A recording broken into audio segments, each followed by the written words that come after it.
panja di DPR. Kan saya pernah panja juga di DPR soal ini. Diundang RDP ya. RDP. Tapi DPR pas sama saya dia mau tertutup, pas sama Telkom terbuka kan.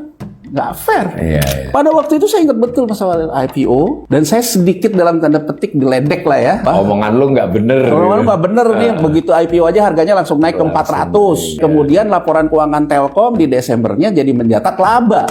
Iya, tambah ambruk ya. Tambah ambruk. Sehingga kalau nggak ada ini membutuhkanlah aksi korporasi. Dibuatlah aksi korporasi TikTok ngakuisisi Tokopedia. Iya. Saya banyak teman-teman saya di bursa mengatakan, Yan, janganlah dikit-dikit korupsi, janganlah dikit-dikit Kejaksaan Agung masuk. Saya kritik. Kalau nggak mau gitu, Anda harusnya mendesak OJK dong. OJK harus bekerja sebagai aparat penegak hukum di pasar modal sehingga tidak ada alasan Kejaksaan Agung masuk. Karena saya alirannya good governance, mau kejaksaan kayak mau. Iya, mau OJK kayak yang penting hukum ditegakkan.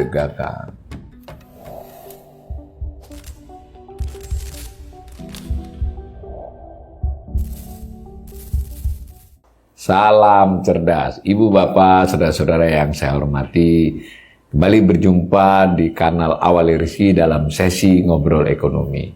Kali ini saya kembali ditemani oleh sahabat saya di Bright Institute dan juga di kanal ini Mas Yanuar Rizki. Assalamualaikum Mas Yanuar. Waalaikumsalam warahmatullahi wabarakatuh. Sehat Mas ya? Alhamdulillah Mas. Nah, pokoknya kita kalau podcast di sini harus sehat.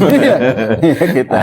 Nah ini saya datangkan Mas Yanuar ini terkait dengan berita yang seminggu ini luar biasa menghiasi media terutama di des-des ekonomi ya, bisnis, yaitu soal adanya isu merger GoTo dengan Grab. Beberapa waktu lalu, 6 bulan yang lalu, isunya Grab mau mencaplok GoTo. Ini menarik buat saya salah satunya. Sekarang kesannya nggak ada kata caplok tuh, merger. Satu. Yang kedua, ada opini juga dan antara akan ikutan gitu. Ini kan menarik nih. Dua ya. Kemudian menariknya lagi sejauh ini dari pihak Grab maupun GoTo karena mereka sebagai perusahaan terbuka ya kan dia harus ada keterbukaan informasi mau nggak mau dia ditanyai jurnalis sampai jawabannya sih diplomatis ya sampai saat ini kami tidak bisa memberikan keterangan apa-apa kan nanti kalau sudah ada rencana aksi korporasi kurang lebih begitu. Nah, saya dulu pernah dengar-dengar juga dulu kan waktu Gojek dengan Tokopedia kalau nggak salah ya merger itu kan masuk Telkom dan seterusnya lah. Nah, karena ini kanal literasi agak urut nih Mas, jangan ke sekarangnya. Bisa dibantu kami menjelaskan dulu sejarahnya GoTo ini seperti apa, merger, terus kalau nanti sampai ke mau merger lagi itu kurang lebih seperti apa cerita garis besarnya Mas. Oke, baik Mas Walil. Jadi pertama ketika awalnya itu Gojek ya, Gojek itu perusahaan Gojek ya. Awalnya kan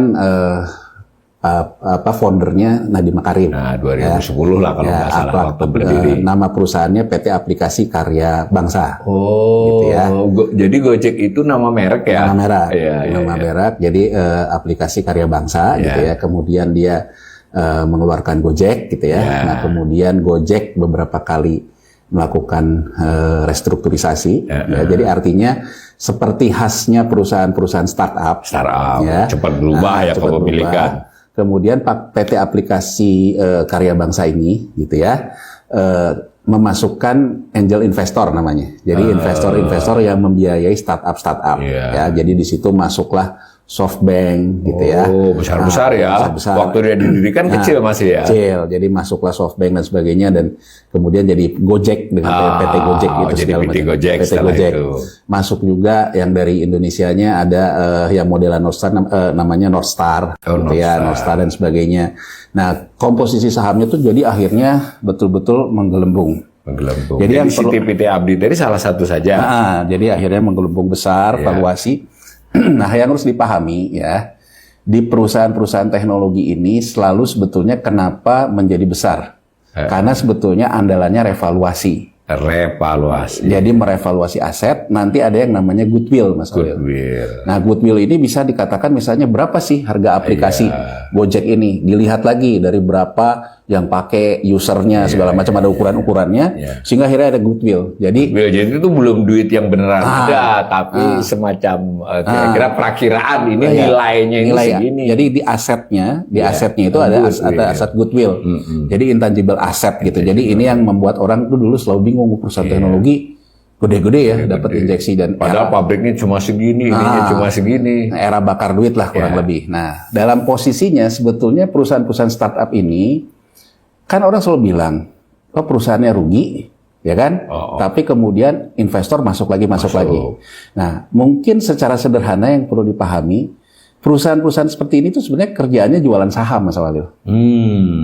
Bukan dapat duit dari dividen. Jadi bukan gini loh, misalnya kita berdua buat usaha, nanti ada laba usaha, kita mengejar laba usaha untuk kita dapat keuntungan dari laba usaha. Nah perusahaan model kayak gini, ini perusahaan valuasi, nanti revaluasi, harga sahamnya direvaluasi, kemudian harga saham dia dibeli oleh investor baru, kemudian dia namanya exit strategi. Jadi dapat duitnya itu bahwa saya bisa keluar menjual saham saya yang tadinya modalnya berapa dibeli oleh investor baru dengan harga revaluasi. Jadi sebetulnya tujuannya apa? Tujuannya jualan saham sebetulnya. Nah kalau tujuannya jualan saham, bicara revaluasi, bicara isu, bicara macam-macam. Nah, singkat cerita, ketika Gojek ini dengan saya dalam posisi bahwa sebagai pionir, sebagai yang menemukan sesuatu inventor gitu ya, jadi penemu yang memberikan perubahan banyak untuk untuk orang yang cari kerja, walaupun kita juga bisa lihat kerjanya juga sebetulnya seperti itu gitu ya. Kemudian untuk mengatasi masalah masyarakat terkait dengan transportasi dan sebagainya, saya akui bahwa yang namanya nilai lebih kontribusinya besar sebagai inventor. Tapi kita juga harus tetap mengatakan bahwa kalau dia soal jualan ngegoreng saham soal lain.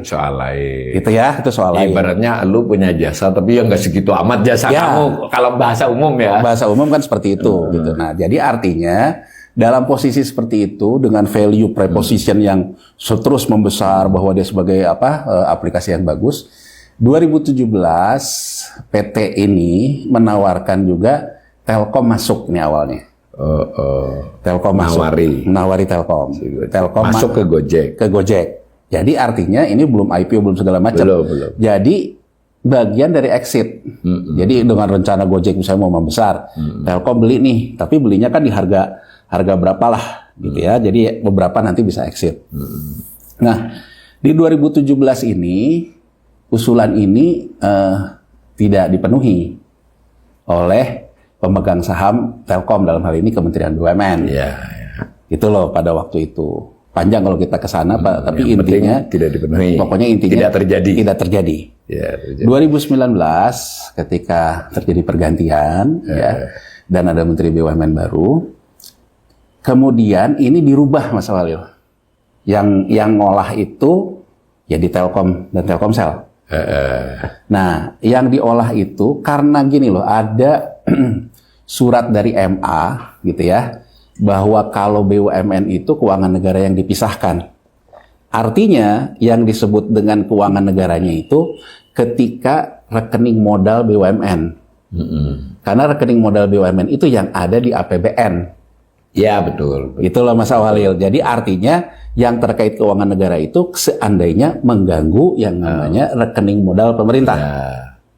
Mengurangi atau menambahi rekening modal pemerintah. Jadi kan kalau misalnya ada BUMN, laba berjalannya nambah, dia akan nambah ekuitas. Berarti kan akan nambah yang namanya keuangan negara lah, modal pemerintah. Jangka panjang BUMN walaupun kalau belum dialokasikan ya jumlah saham pemerintah belum bertambah. Tapi bisa juga BUMN itu di laba ruginya itu rugi. Mas Walil. Kalau dia rugi, dia akan kurang ke sini. Dia bisa kena nih yang modal pemerintahnya, sehingga akhirnya pemerintah keuangan negaranya menjadi kena. Nah di 2019 ini juga kan ada kejadian Jiwasraya, Mas Walil. Jiwasraya itu kenapa? BUMN. Kenapa Kejaksaan Agung masuk? Karena dia ngelihatnya ekuitas Jiwasraya negatif. Jadi artinya yang namanya keuangan negaranya itu sudah kena. Nah, berangkat dari sini, akhirnya digunakanlah anak perusahaan, dalam arti Telkomsel. Bukan Telkomnya. Bukan Telkom. Jadi ada semacam pengolahan lah gitu ya, diolah sama yang ngerjain ini. Kalau Telkomsel kan anak usaha BUMN. Ya, dan kemudian dalam beberapa dokumen yang ada anggaran dasar, anggaran rumah tangga di Telkomsel. Kalau mengalokasikan tidak lebih, saya kalau nggak salah tidak lebih dari 8% atau 9%, itu sebetulnya tidak perlu persetujuan pemegang saham. Ya, pemerintah ya. Iya, dalam ini Telkom, karena pemegang saham Telkom. Ya, belum pemerintah ya. Pemegang saham Telkom. Jadi keputusan di korporasi Telkomsel saja. Telkomsel aja. Jadi ada ART itu. Maka pendapatan rugi labanya, saya lupa ya, 8% dari pendapatan. Nah, ini ada ART-nya di Telkomsel. Apa dari laba gitu ya. Pada waktu itu. Jadi sebetulnya ini cara orang, mohon maaf nih kalau kita bahasanya agak vulgar ya. Cara orang mau ngerampok, tapi ngerampoknya ngakalin. Ngakalin sesuai aturan. Sesuai aturan. Nah, diambillah yang namanya uang dari Telkomsel ini untuk membeli obligasi konversi. Obligasi konversi. Ya. Obligasi konversi itu memberikan pinjaman dulu ke Gojek. Ya. Tapi ini bisa dikonversi jadi saham seandainya corporate action dilakukan Gojek terjadi. Ya, Salil ya. Nah, jadi obligasi bersyarat ya. Obligasi bersyarat. Nah, saya dari awal ketika proses ini terjadi, itu 2019. Ya, 2019-2020. Ya. Saya sudah menyoroti ini. Ya. Karena menurut saya dengan laporan keuangan Telkomsel terkonsolidasi ke laporan keuangan Telkom. Jadi gini, Rp1 apapun di Telkomsel berakibat akan masuk ke dalam laporan keuangan Telkom karena terkonsolidasi. Dan Telkom berpengaruh kepada pemerintah dong. Jadi saya katakan bahwa tidak bisa menganggapnya itu seperti itu. Karena Telkomsel itu pengendalinya Telkom, pengendali Telkom adalah Kementerian BUMN. Iya, betul. Pemerintah. Ya. Nah, apa yang saya soroti Mas Awalil pada waktu itu? Saya bertitik tolak kepada apa yang dilarang di Undang-Undang Pasar Modal. Aksi korporasi Mas Awalil itu sah-sah saja. Orang mau gimana pun itu namanya bisnis. Ya, bagian dari bisnis ya. Tapi Undang-Undang Pasar Modal di negara manapun, jadi perlu juga pemirsa kita tahu nih, Undang-Undang Pasar Modal kita itu Undang-Undang Nomor 8 tahun 95 tentang pasar modal. Undang-undang ini boleh dibilang ya sebetulnya kopas dari Securities Exchange Act yang Amerika. Ya, best practices sudah ya. Jadi sebetulnya kalau kita ngomong undang-undang pasar modal di negara manapun itu sama. Nah, kalau kita masuk ke undang-undang pasar modal di pasal 1 itu ngomongin tentang afiliasi. Jadi gini Mas Awalil, di pasar modal itu saya dan Mas Awalil sah bertransaksi kalau saya tidak melakukan transaksi ini benturan konflik kepentingan. Jadi haramnya di mana? Kalau transaksi itu ada benturan konflik kepentingan. Benturan konflik kepentingan di mana? Orang bisa dikatakan punya konflik kepentingan jika saya dengan Mas Awalil punya hubungan afiliasi. Di pasal 1 Undang-Undang Nomor 8 tahun 95, afiliasi ditentukan satu hubungan keluarga. Ya, jadi kalau misalnya kakak beradik ya hubungan keluarga. Suami istri hubungan keluarga. Semanda ya. Nah, semanda. Ya kalau kita kalau di Korea Selatan lebih detail. Ada 8 derajat. Jadi sampai segitu diatur oleh dia. Jadi 8 ke bawah, 8 ke samping, 8 ke atas. Tapi kita sekarang tidak perlu serumit itu. Saya Jadi gini Mas Awalil. Ya saya mohon maaf ya, bukan saya juga mengatakan saya paling tahu, tapi kalau meriksa kayak gini, saya memang punya jam terbang banyak. Karena saya dulu awalnya ketika krisis moneter, ya memang kerjaan saya memeriksa transaksi manipulasi pasar, insider trading. Ya, salah satu subnya soal afiliasi ya. Jadi saya memang terbiasa melihat kayak gini. Jadi punya afiliasi enggak? Kan? Apa yang saya soroti? Yang saya soroti pada waktu itu simpel Mas Awalil. Pengalaman saya dulu ketika masih jadi pemeriksa transaksi bursa tertentu, ya manipulasi pasar dan perdagangan orang dalam. Untuk saya membentukkan afiliasi itu, wah saya cukup rumit. Apalagi waktu itu era BPPN, era krisis moneter. Saya harus membuktikan dulu, oh ini rekeningnya ke siapa, larinya ke siapa. Baru saya harus buktikan. Ini Mas Awalil, kalau bahasa Jawanya, dia melakukan ceto welo-welo, derajat 1. Terlalu gampang. Hubungan darah apa? Darah kan masih ya? hubungan Pada darah waktu ya? itu kan komisaris utamanya, masih. komisaris utamanya Gojek itu, Iya. yaitu kakaknya Menteri BUMN kan.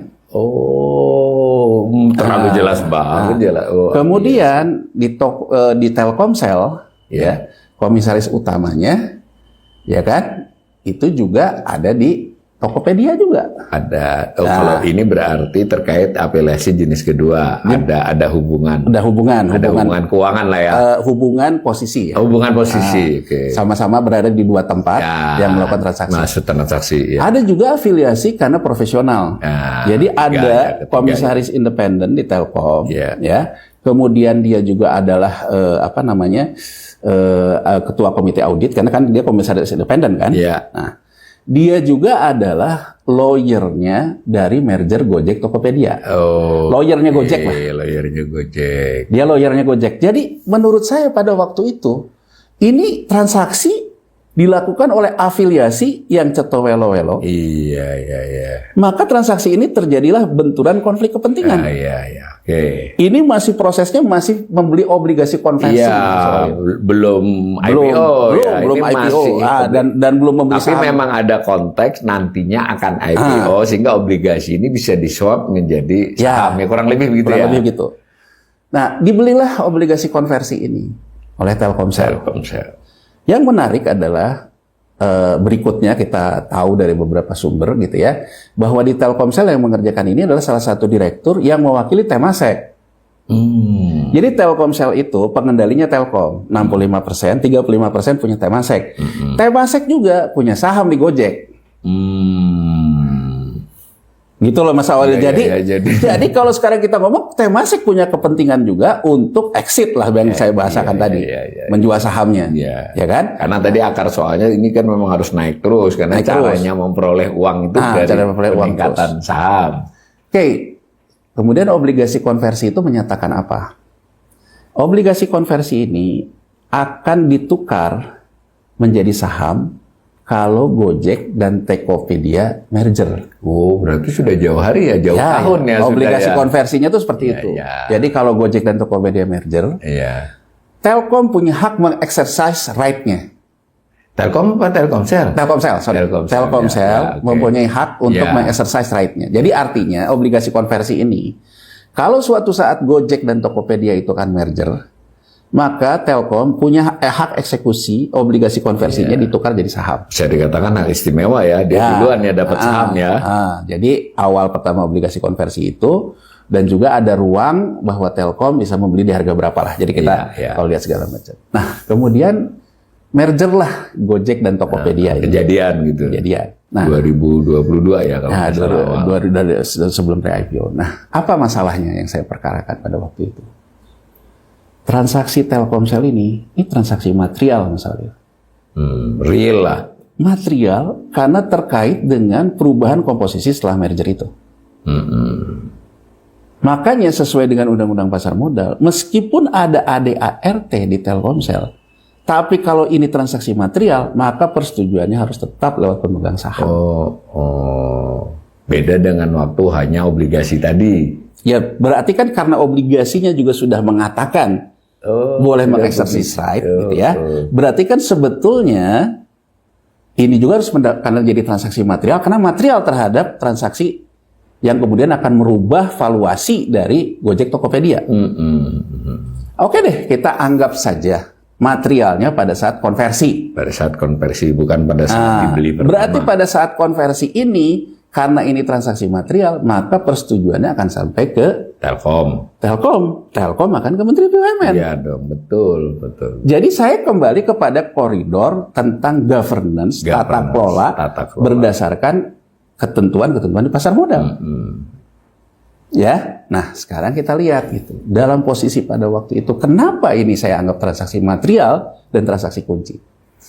Jadi gini Mas Awalil, revaluasi goodwill itu, ketika yang namanya Gojek, PT Gojek dan PT Tokopedia, prosesnya itu adalah merger, maka bukunya kan buku Tokopedia, buku Gojek ditambahin. Iya.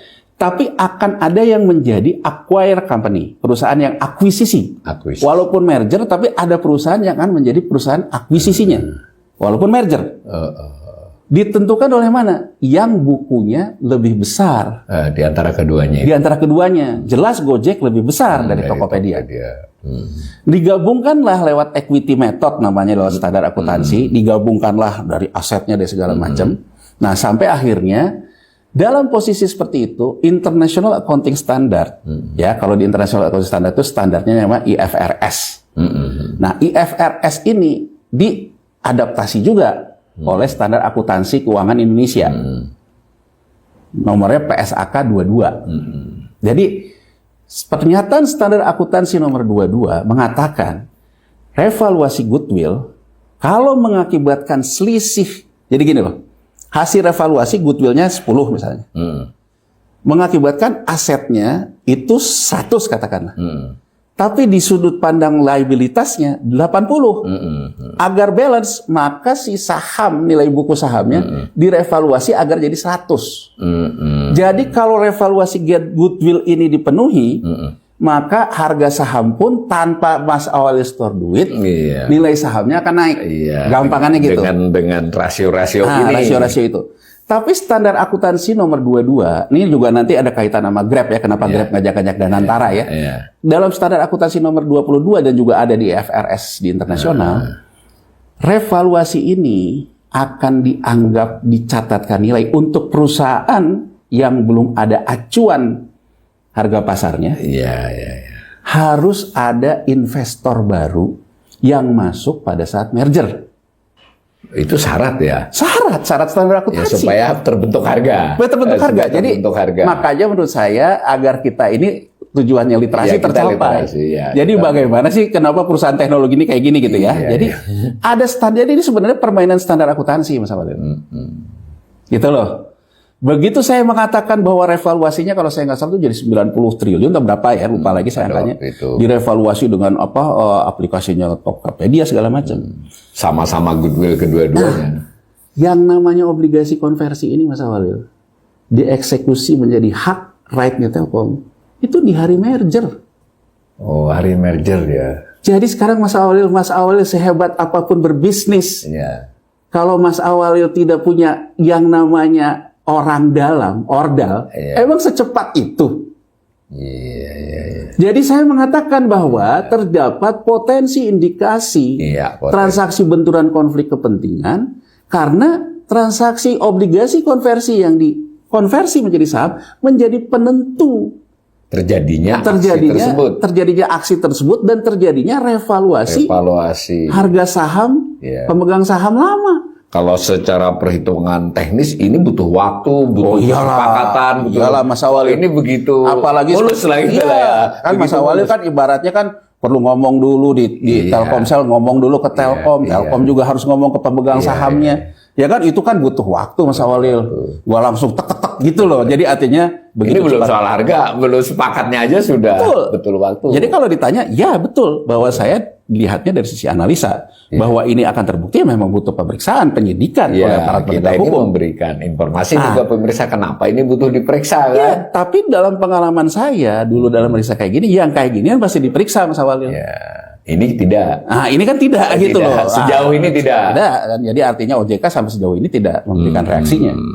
Jadi saya pada waktu itu mengatakan ini transaksi material. Kenapa material?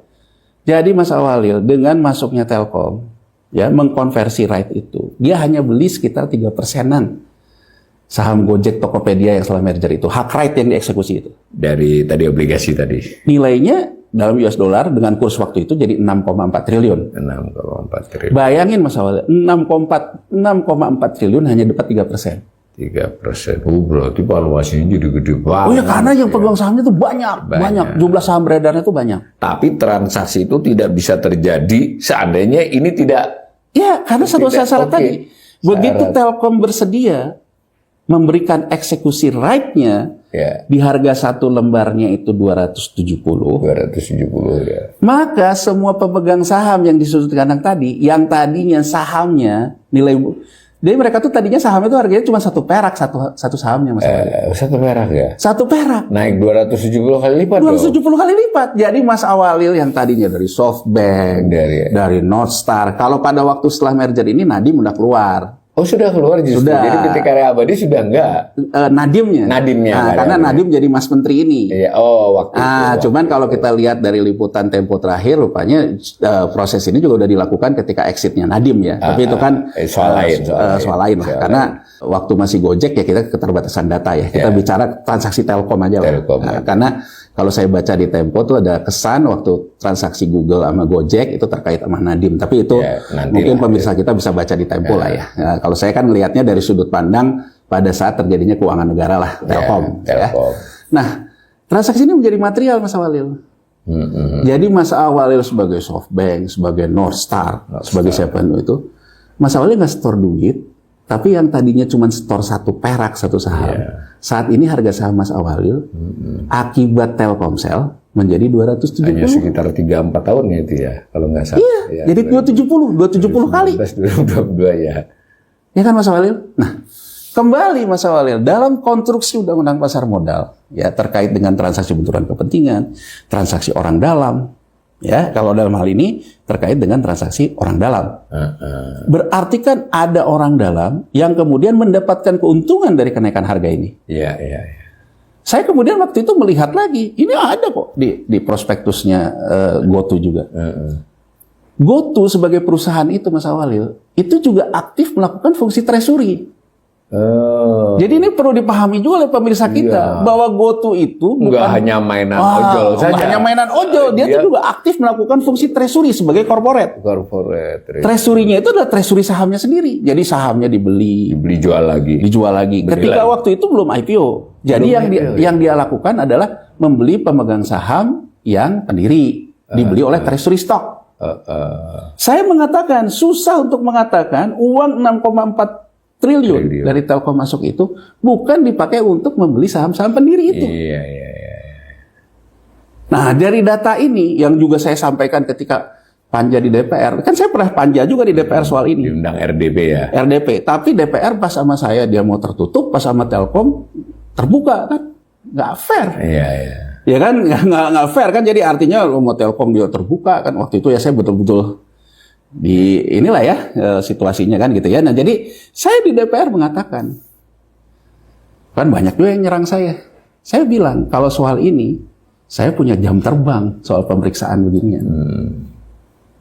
Saya orang yang punya pengalaman Mas Awalil dalam hal meriksa soal kayak gini. Jadi saya bilang ini diperiksa harusnya begini, harusnya begitu soalnya. Iya. Dia mengatakan dari mana saya mengatakan unsur ada yang diuntungkan, ada yang dirugikan. Dugaan. Karena di Undang-Undang Pasar Modal, Mas Awalil, yang namanya unsur pidana itu, begitu saya melakukan transaksi benturan kepentingan, harus ada unsur yang dirugikan. Dalam hal ini publik, atau unsur pihak tertentu yang diuntungkan. Jadi katakan saja, saya dengan Mas Awalil punya afiliasi, melakukan transaksi, tapi saya tidak bisa dikatakan transaksi benturan kepentingan, kalau saya atau Mas Awalil tidak diuntungkan. Kalau publik tidak dirugikan. Jadi bisa saja kita tidak untung, tapi publik dirugikan. Itu juga akan kena pasal pidananya. Jadi ketika di panja DPR, saya melakukan rekonstruksi ini. Saya bilang, ada yang diuntungkan. Karena setelah uang Telkom itu masuk, GoTo punya uang, GoTo kemudian membeli treasury stock seharga 275, Mas Awalil. Dibelikan lagi lebih dari harga Telkom loh. Lebih dari harga Telkomsel loh. Ada dia 1 perak aja dulu. Iya, ada beberapa tuh di situ listnya. Ada listnya. Ada listnya, ada SoftBank, ada Temasek, ada Northstar dan sebagainya gitu loh Mas Awalil. Jadi saya mengatakan jelas yang diuntungkan adalah pemegang saham pendiri. Dia merealisasikan keuntungannya 275 kali, saya bilang. Jadi ini jelas transaksi patut diperiksa gitu. Iya, sesuai dengan koridornya. Jadi gini Mas Awalil, saya ingin menjelaskan di Undang-Undang Pasar Modal itu ada beberapa layer. Layer pertama, potensi indikasi. Ketika analisa ini tadi nih. Oh ini ada gini-gini. Begitu potensi indikasi diperiksa. Layer pertama ini yang meriksa biasanya itu adalah unit pemeriksa di bursa efek di negara manapun. Saya dulu di sini posisinya. Begitu saya periksa, oh ternyata bukan hanya potensi, terdapat indikasi. Iya. Potensi. Tapi orang di bursa, dia bukan penyidik, Mas Awalil. Dia hanya pemeriksa. Pemeriksa. Yang bisa memastikan mengambil alat bukti, ya menginterview, mengambil alat bukti ke penyidikan lah. Penyidikan, aparat penegak hukum. Ya. Di undang-undang Tapi termasuk OJK kan? Ya. OJK Nah, bagaimana mekanismenya? Begitu terjadi potensi indikasi, diperiksa, lihat dari data sekalian, jadi indikasi. Indikasi itu dilempar oleh bursa ke pemeriksa bursa ya. Pemeriksa bursa. Oh, tapi atas nama bursa melemparnya bursa. ya. Dilempar ke yang namanya OJK kalau sekarang. Di OJK bisa juga melakukan penyelidikan awal ya dari bursa itu diperiksa ulang lah. Diperiksa ulang. Tapi bisa juga langsung ke penyidikan. Penyidikan. Karena hak penyidikan itu ada di OJK. Ada instrumennya juga. Ada di OJK. SDM-nya juga. Itu untuk mencari konstruksi pidananya. Konstruksi pidana. Jadi saya mengatakan Mas Awalil ketika di DPR, saya di level ini potensi indikasi. Saya sudah mengatakan potensi indikasi. Tapi saya mendorong aparat penegak hukum dalam hal ini OJK untuk masuk. Nah, proses ketika mengkonversi ini belum perusahaan terbuka, Mas Awalil, belum IPO. Ini proses. Jadi bukan bursa ya. Nah, pre-IPO. Jadi bursa tidak terlibat. Tidak terlibat. Langsung di OJK. Benar. Jadi layer satunya pun di OJK, bukan di bursa. Bukan di bursa. Kenapa OJK harus melakukan transaksi ini? Bukan dalam kacamata karena Telkom ini BUMN keuangan negara, kalau itu Kejaksaan Agung. Tapi kenapa OJK harus memeriksa ini? Karena pada saat itu, dalam waktu bersamaan ketika merger itu, dalam proses mereka mengajukan IPO. Dan proses pembentukan harga ini, obligasi konversi menjadi 275 ini namanya udah book building di pre-IPO, Mas Awalil. Jadi begitu saya IPO, harganya itu udah mulai nggak dari 1, Mas Awalil. Harganya itu sudah mulai dari harga Telkomsel tadi. Jadi menge-book buildingnya itu udah ke 270, makanya harga IPO-nya di 340. Maka saya mengatakan bahwa harga ini dibawa ke harga IPO. Maka peristiwa pre-IPO-nya itu objek hukumnya OJK. Karena jangan sampai investor publik yang dengan IPO mendapatkan posisi salah saji material kan? Informasinya. Nah, karena sebetulnya harga menjadi 270 itu diinjek oleh sebuah transaksi yang penuh dengan aroma benturan konflik kepentingan. Poin saya di situ. Jadi poin saya pada waktu itu seperti itu.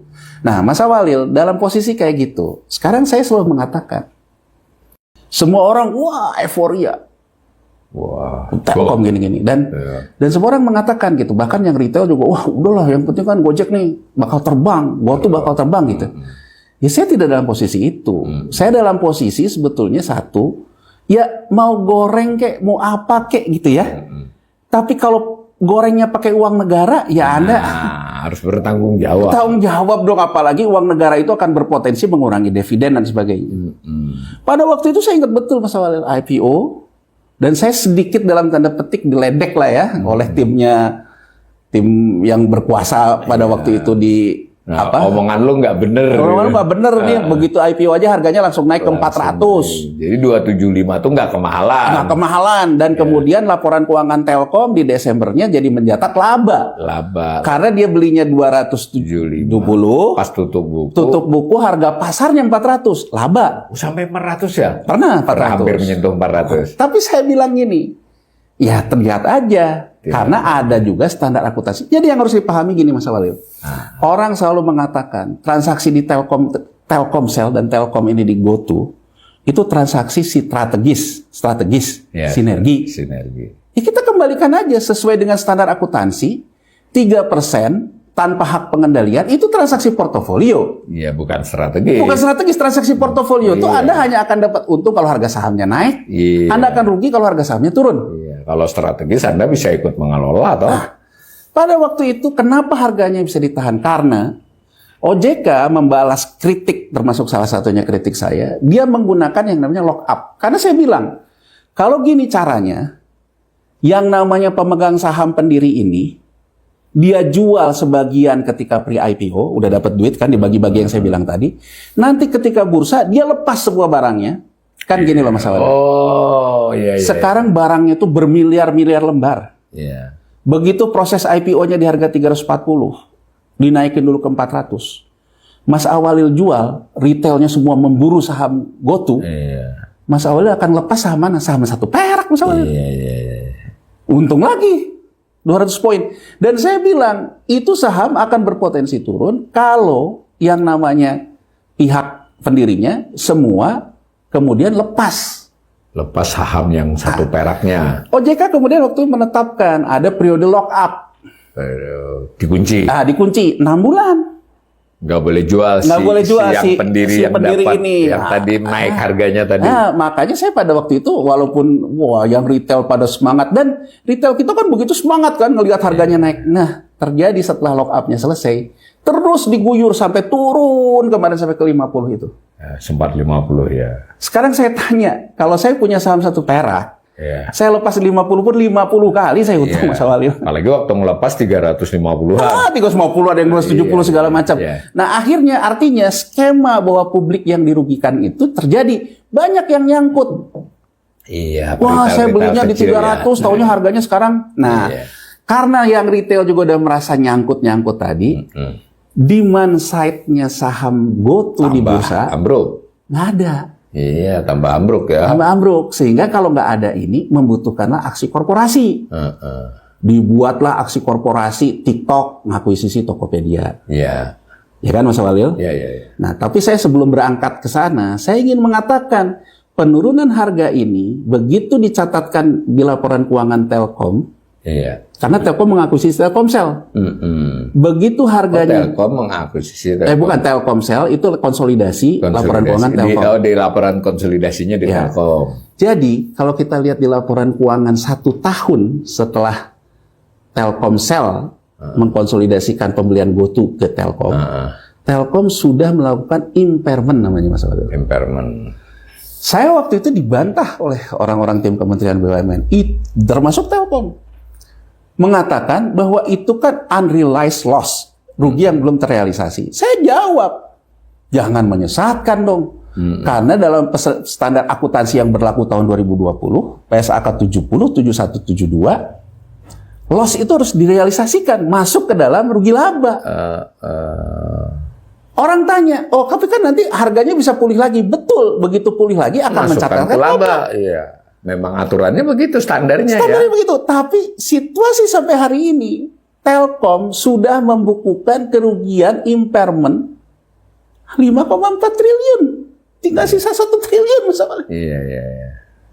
Nah sekarang pertanyaannya, seperti juga saya ungkapkan di majalah Tempo, karena majalah Tempo mendapatkan dokumen, ada nota dinas dari jaksa ke Kejaksa Agung ya, yang poin-poinnya seperti yang saya utarakan tadi.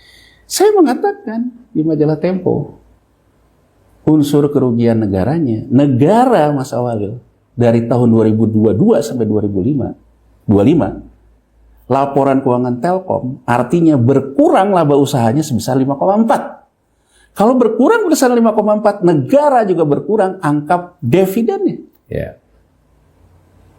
Dan ketika rugi ini masuk ke ekuitasnya Telkom, negara sudah berkurang juga laba ditahan.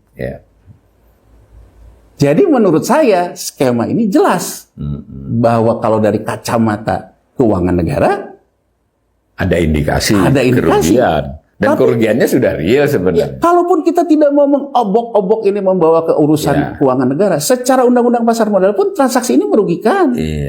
Ada konflik kepentingan, ada benturan kepentingan. Nah, di situ Mas Awalil ya, kita lihat dalam posisi transaksi sampai 2022 dan sebelumnya sebelumnya ketika ini. Nah, makanya perusahaan seperti ini selalu membutuhkan aksi korporasi baru untuk dia valuasi lagi. Apakah itu yang terjadi ketika rumor Grab dan GoTo ini? Terlepas dari Grab punya pikiran sendiri tapi dari sisi GoTo ini dia tidak rugi amat dengan isu itu kan. Mau diisukan, dicaplok, di apa? Ini ada kesempatan aksi korporasi baru. Sampai situ kita masih oke-oke aja. Tapi yang jadi masalah nih Danantara ngomong lagi nih, atau dirumorkan Danantara mau masuk. Kalau begitu kok jadi mirip tuh dengan yang 2022? Gimana menurut Mas Yanwar? Gini Mas Awalil, saya ingin memberikan perspektif dua nih. GoTo ini perusahaan tercatat di Bursa Efek Indonesia. Kode sahamnya GoTo. Grab ini Mas Awalil, ini tercatatnya di Bursa Nasdaq, Bursa Teknologi di Amerika Serikat. Posisi GoTo dan posisi Grab, sahamnya nih, dalam posisi sebetulnya under demand. lagi tidak laku lah gitu ya. Tidak laku lah. Jadi keduanya membutuhkan aksi korporasi untuk menjadikan lagi ada demand untuk orang mau membeli lagi sahamnya. Kenapa demand ini penting? Karena pemegang saham lamanya ingin melepaskan sahamnya. Artinya kalau sekarang saya pegang saham Grab, saya mau jual di pasar, lagi nggak ada orang mau beli. Kalau saya mau lepas saham GoTo di pasar, lagi nggak ada orang beli. Jadi baik GoTo maupun Grab, pemegang saham pendirinya membutuhkan aksi korporasi. Ya Mas Walil ya. Nah, apa yang ingin dilakukan? Nah, sekarang kita lihat Grab. Ya, Grab ini memang ada Grab Indonesia.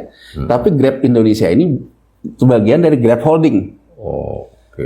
Jadi Grab Holding ini ada perusahaan di Singapura, ada Uber, ada apa gitu ya. Pokoknya Grab ini beroperasi di banyak negara ASEAN, ada di Vietnam, ada di apa. Makanya isunya itu kan menjadi isu di bawah-bawah nasionalisme juga ya. Kalau semua Grab kan jadi ada itu soal lain lah gitu ya. Nah, tapi gini, saya ingin menggambarkan kenapa isu Danantara itu muncul.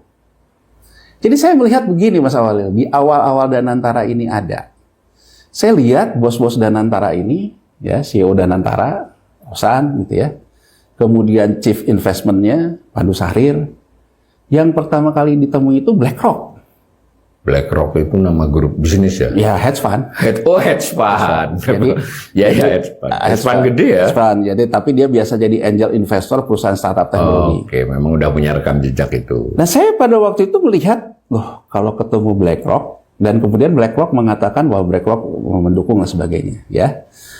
Nah, dalam beberapa kesempatan, BlackRock dan juga JP Morgan, di aksi di berita-berita di Nasdaq nih.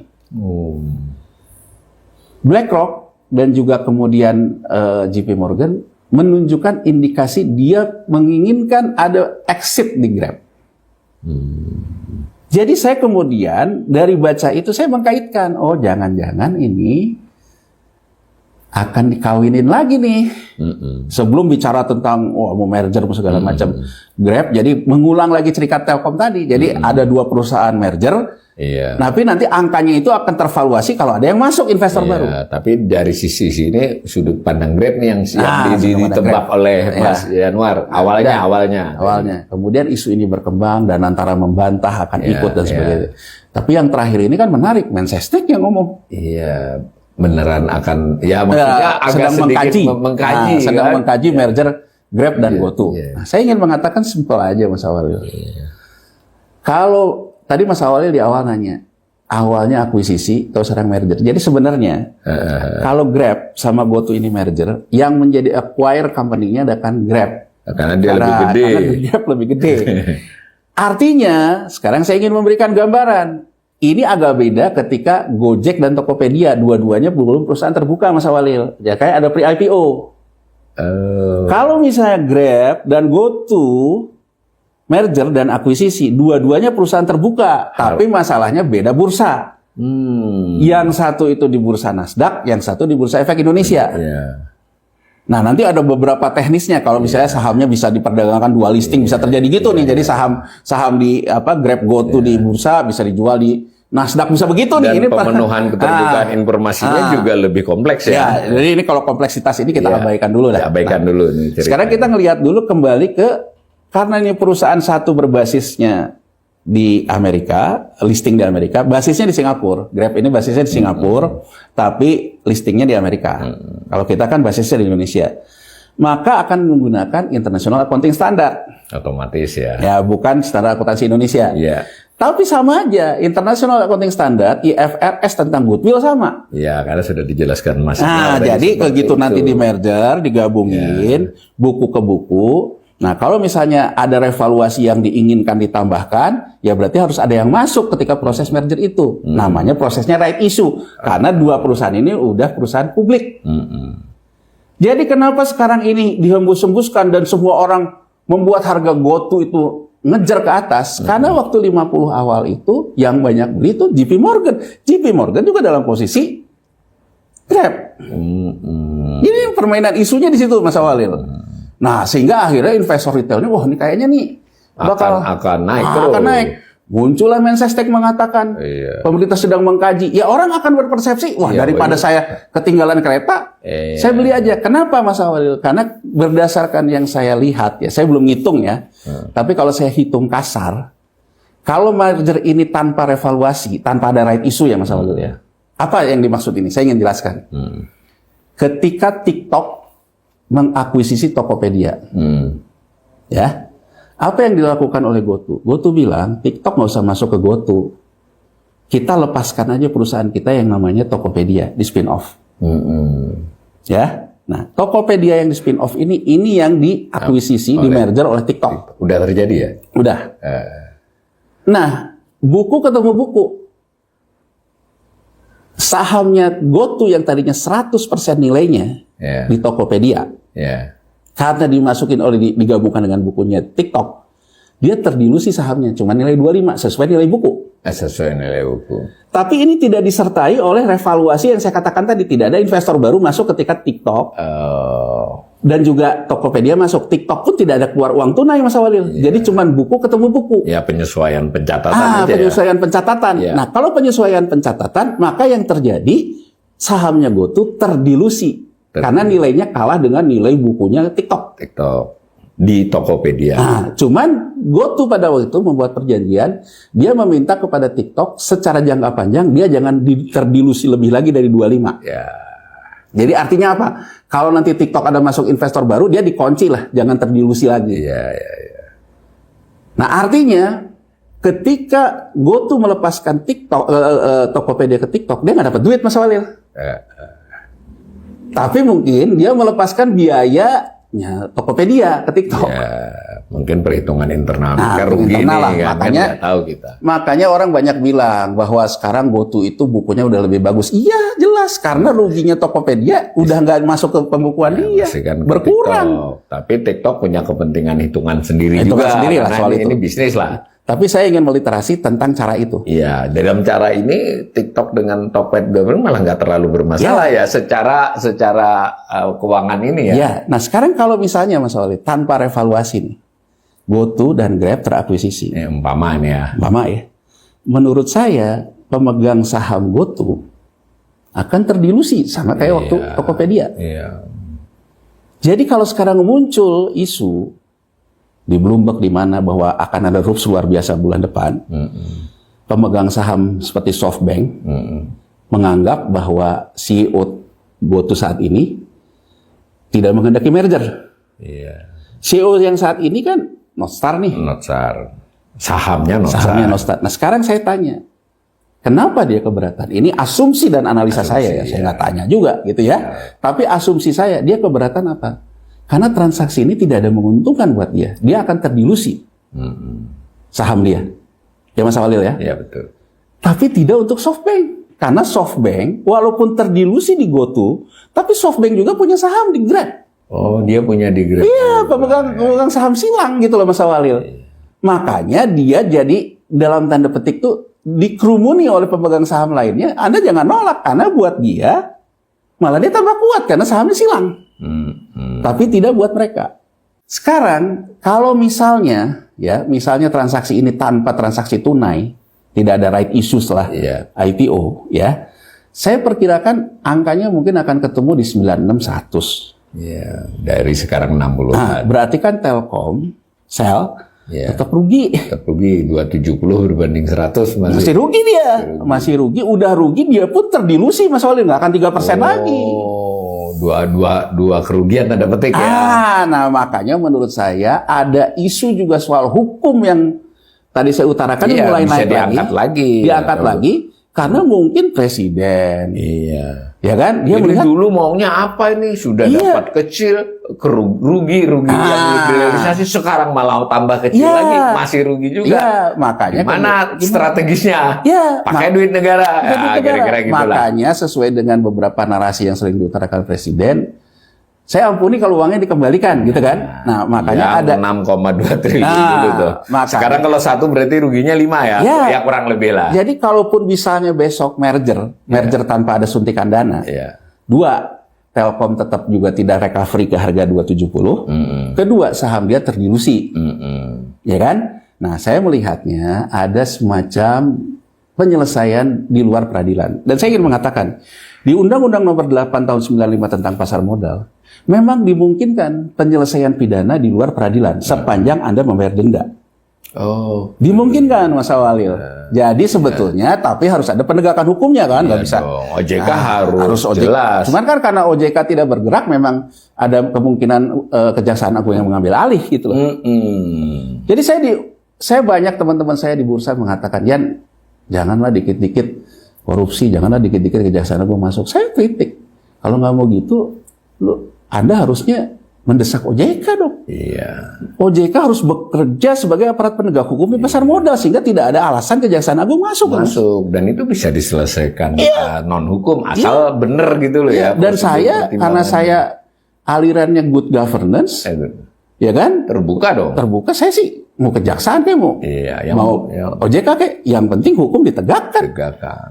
Jangan ada yang dirugikan, apalagi itu publik. Iya, jadi publik ini dua loh pemirsa, yaitu para pemain saham retail ataupun duit negara kan ini harus dihitung semua. Ini ada ketidakjelasan Mas Awalil kalau kita baca di Kontan ya, di Tempo, diisukan bahwa GoTo sudah mempersiapkan escrow account. Nah, itu juga saya mau tanya tuh apa tuh escrow account. Jadi escrow account tuh gini Mas Awalil. Jadi kemarin juga sempat Presiden katakan nih uang kembali yang dia melihat uang yang sawit itu. Sawit, iya. Mirip ya dalam konteks escrow account-nya. Jadi awalnya itu uang sita dulu Mas Awalil. Uang sita. Jadi uang sita tuh dalam artian gini, Anda salah nih, kerugian negaranya segini, Anda masukin dulu ke rekening ini, tapi belum sebagai sebagai kesalahan.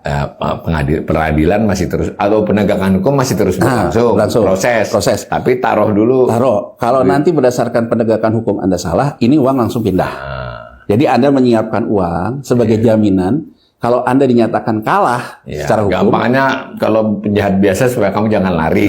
Uang jaminan. Uang jaminan kalau dia kalau untuk individu. Nah, jadi ada isu bahwa sudah disiapkan escrow account oleh GoTo. Karena seperti saya bilang tadi, GoTo punya aktivitas treasury kan? Iya. Untuk membuyback yang saham pendiri. Sahamnya Telkom. Telkomsel. Dalam konteks ini. Senilai perolehannya 6,4. Makanya ini bedanya dengan sawit, ini tidak soal hukum dalam arti penegakan, tapi ini ada potensi dia beli.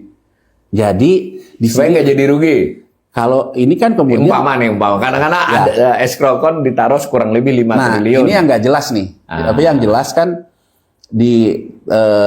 kan Tempo menurunkan di majalah ya. Dan tidak dibantah Mas, bahwa ada duit $300 juta itu tidak dibantah. Yang dibantah oleh GoTo, nah ini bukan untuk itu kata dia kan. Ada duit betul 5 triliun kurang lebih di itu. Nah gitu terus Mas. Jadi escrow ini kira-kira untuk apa sebenarnya tafsirannya? GoTo kemudian memberikan hak jawabnya kan di Kontan ya kan dan sebagainya, bahwa dia bilang uang itu bukan terkait dengan buyback si Telkomsel. Nah, saya mengkritiknya sederhana Mas Awalil. Inilah kalau segala sesuatu teremang-remang.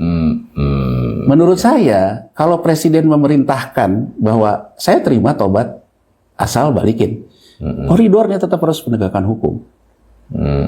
Jadi maksud saya, Kejaksaan Agung menurut saya naikkan saja ke penyidikan. Di Tempo hari kemarin, Kapus Penhum Kejaksaan Agung mengatakan, ya ada surat itu Kejaksaan Agung, tapi dia bilang masih internal. Ya kan Mas Awalil ya? Jadi kalau menurut saya, untuk menyelesaikan ini seperti apa? Kejaksaan Agung naik ke penyidikan. Kalau terpenuhi yang saya katakan tadi, transaksi kebetulan kepentingan segala macam, Kejaksaan Agung menawarkan sesuai Undang-Undang Nomor 8 Tahun 95, saya bawa ini ke pengadilan menjadi pidana, atau kita menggunakan pasal out of court settlement-nya, denda. Dendanya apa? Ya balikin deh duitnya sesuai maunya Presiden kan? Ya nggak? Nah, kalau koridornya seperti ini, berarti menurut saya Presiden Prabowo Subianto melakukan penyelamatan terhadap peristiwa dalam tanda petik perampokan di masa lalu. Ya mungkin kita akan ngomong, orang yang terlibatnya nggak kena pidana gitu. Ya kalau out of court settlement seperti itu, tapi di Undang-Undang Pasar Modal mengatakan orang yang masuk out of court settlement akan masuk menjadi orang tercela dalam database-nya OJK. Jadi ada keterbatasan dia untuk sekarang Mas Awalil ya, orang lagi ribut-ribut 2 tokoh ternama lah yang ditolak oleh OJK jadi komisaris di salah satu bank. pemerintah daerah gitu ya, nggak usah kita sebutin lah, nggak enak ya. Nah itu kan sebetulnya biasanya penolakan itu terkait dengan database itu. Jadi orang yang masuk daftar tercela ini tidak bisa menduduki hal-hal posisi-posisi strategis di sektor keuangan. Sektor keuangan di sektor yang memerlukan persetujuan OJK dan ada konsekuensinya. Ada konsekuensi. Tapi jadi, kan mungkin nggak orang bisa di fit and proper test pasti nggak lulus gitu. Tapi kan orang daripada di penjara daripada apa kan gitu ya. Nah makanya menurut saya bisa saja sebetulnya kejadiannya itu menjadi kejadian tanpa penegakan hukum, sepakat-sepakat gitu aja. Agar tidak kena proses pidana yang fisik lah misalnya bukan, gitu. Kan gini, kalau penegakan hukum dikatakan Anda salah, bayar dendanya dalam bentuk kembalikan, tapi kan para pihak yang terkena itu akan masuk daftar hitam masalahnya. Oh, kalau yang tidak pakai pengadilan itu ya. Nah, jadi dugaan saya seolah-olah ini transaksi dibuat alamiah, tapi sebetulnya sudah ada sinyal dari Kejaksaan Agung. Atau siapapun lah. Kalau ini diteruskan, Anda nih begini. Nah, mungkin para pihak ini daripada kayak gitu, udah deh. Kita siapkan deh langkah korporasi deh, GoTo beli deh sahamnya Telkomsel seolah-olah transaksi alamiah aja, tidak terkait hukum. Berarti kan tidak akan ada juga peristiwa memasukkan orang-orang ini ke dalam orang-orang tercela. Iya, karena repot ya, kan jadi komisaris enggak ya, padahal sana mainannya perusahaan. Ya, nah yang menarik buat saya jawaban dari GoTo ini ada kesan bahwa mereka sebetulnya ngelawan nih terhadap dia bilang enggak gitu, itu untuk keperluan lain. Nah, ini kan menarik ya Mas Walil ya. Nah, terus ya saya melihatnya simpel ya Mas Walil. Terus orang bertanya kepada saya, terus kalau udah dibalikin, kenapa dibilang juga Danantara akan ikut? Saya sederhana. Nah, itu. Saya simpel melihatnya. Jadi bisa jadi gini loh Mas Walil. Saya cuci piring nih, ya.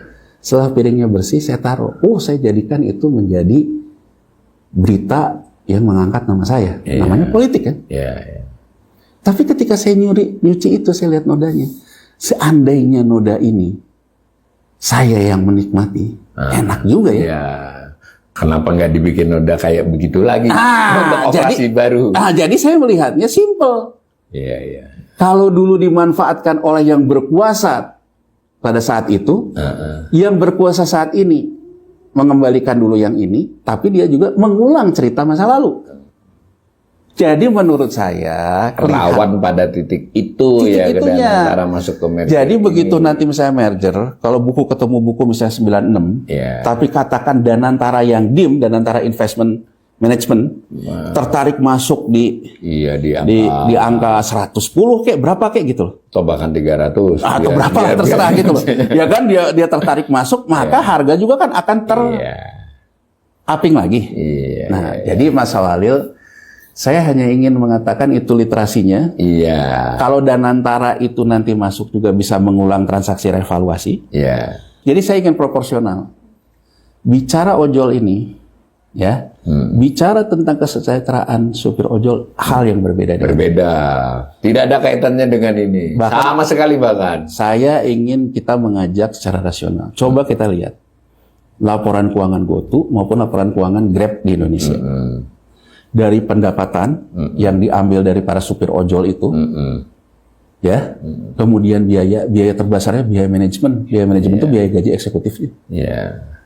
Dan kemudian ada aktivitas treasury, memberikan kompensasi remunerasi buat manajemen lewat saham-saham yang treasury. Jadi kalau saya ingin mengatakan, nggak usahlah bicara heroik di situ.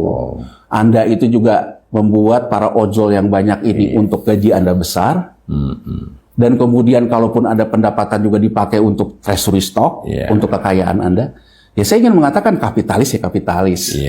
Jadi artinya kalau sekarang pemerintah mengatakan bahwa sedang mengkaji ini untuk kesejahteraan supir ojol, menurut saya sederhana. Kalau pemerintah peduli terhadap kesejahteraan supir ojol, itu datangnya diregulasi mau perusahaan siapapun Mas Walil. Mengatur bahwa supir ojol harus dapat berapa, itu kan aturan regulasi. Jangan mengkaitkan dengan merger dua korporasi. Merger ini selalu ada yang diuntungkan. Nah sekarang kan bayangin Mas Walil. Kalau Mas Walil sekarang orang insider, Mas Walil tahu nih pada ujungnya Danantara akan masuk di harga berapa. Mas Walil sekarang ikut beli dari sekarang. Atau nyuruh kenalannya beli. Jual. Jadi maksud saya ingin menyampaikan ke Presiden Prabowo, jangan diulangilah. Saya mendukung upaya out of court settlement, lakukan. Dan menurut saya Grab dan GoTo, kalaupun mereka pada akhirnya merger dan akuisisi, biarkan saja buku ketemu buku. Buku ketemu buku. Tidak perlu lagi dipompa oleh transaksi masuknya Danantara. Danantara nggak usah lah. Danantara kalaupun juga memang tertarik, tunggu aja sahamnya jatuh lagi lah, beli di pasar. Gitu loh. Jadi artinya maksud saya, saya ingin mengatakan jangan sampai transaksi ini Danantara malah menolong BlackRock, JP Morgan dan SoftBank yang lagi butuh uang. Betul. Jadi segede apapun ternyata tetap butuh uang, Mas. Ya. Oh, ini Mas Walid kalau soal padahal ini kan BlackRock gede banget begitu, SoftBank gede banget. Kalau soal ini Mas Walid perhatikan, sekarang itu di Amerika Serikat lagi dilanda kekhawatiran sampai akhir tahun ini terjadi bubble saham teknologi. Nah, ini saya mau kaitkan dengan Nah, jadi sebetulnya kenapa BlackRock, JP Morgan mau exit karena dia harus menanggung dampak di Nvidia. Jadi sekarang itu di Amerika Serikat itu yang paling bubble Nvidia. Nvidia, karena Nvidia ini ternyata bisnis AI tidak setinggi yang diharapkan pendapatannya.